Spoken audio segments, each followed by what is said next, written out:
Greetings! Welcome to the Eldritch 2nd Edition Character Creation Introduction video. The Core Rules offers myriad heroic and infamous classes and races to choose from. The default choices are unabashedly Tolkien-esque, or quite recognizable tropes. The Eldritch Realms of Anaraev ties those choices into the unique cultures of the settled lands and offers more variety there. The full setting which is included in the core rules. You can choose from any of these races.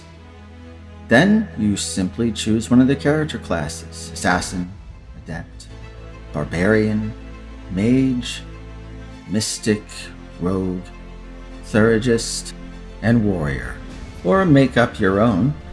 Now we start the creation process. We'll make an Elven Mage named Nathal. The game ranks ability from a D4 up through a D12. Humans have an average of a D4, although adventuring humans have higher requirements. Elves need a competence of at least D6, an expertise of a D6, as well as a prowess and fortitude of the same. Mages have additional requirements.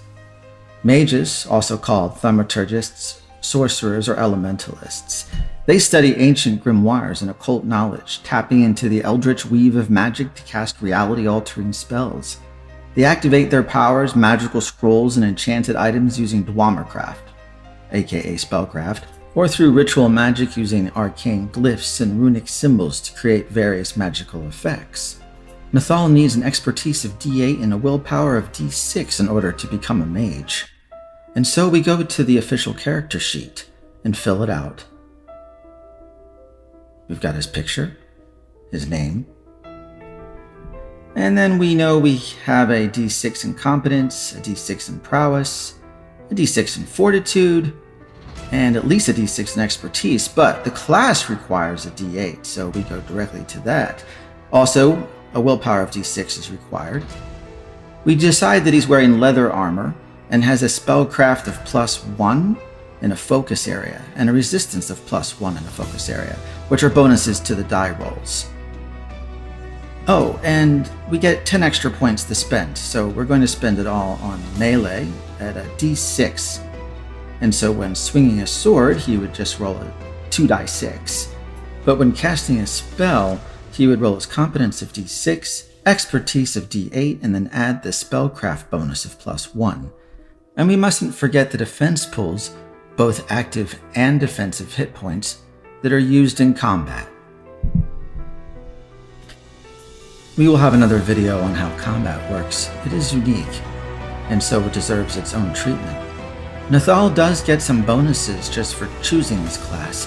Advantages are granted free of cost for new characters. The ability to understand Arcanum, enhanced defenses, the gift of magic itself, and scholarly knowledge pertaining to legends and lore, plus class feats, which will also be treated in a different video. And then we have standard equipment, anything that you can imagine, basically. The game doesn't go into extensive catalogs, it's what your character concept dictates. Speaking of character concept, every character has a signature weapon or attack spell focus item that distinguishes their own particular style, or, kill your enemies with some panache. Now, every character may possess a single signature weapon, granting greater variety and color to the attack style.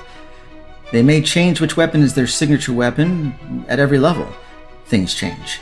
A signature weapon grants options with fighting styles, allows variation in ability branches for attacks, adds the mastery die to the attack, and includes the possibility of delivering a critical hit. Nathal has a really fancy staff. So we look at the summary and we see that he was created very, very quickly with the default options. There will be rules on how to create from scratch any race and class you can imagine, especially for those game masters who are using the default setting of Anaraev, which features anything imaginable, being that it's a dream world and all reality is created through the dreams of mankind. There are no restrictions, there are no limitations to what can be created.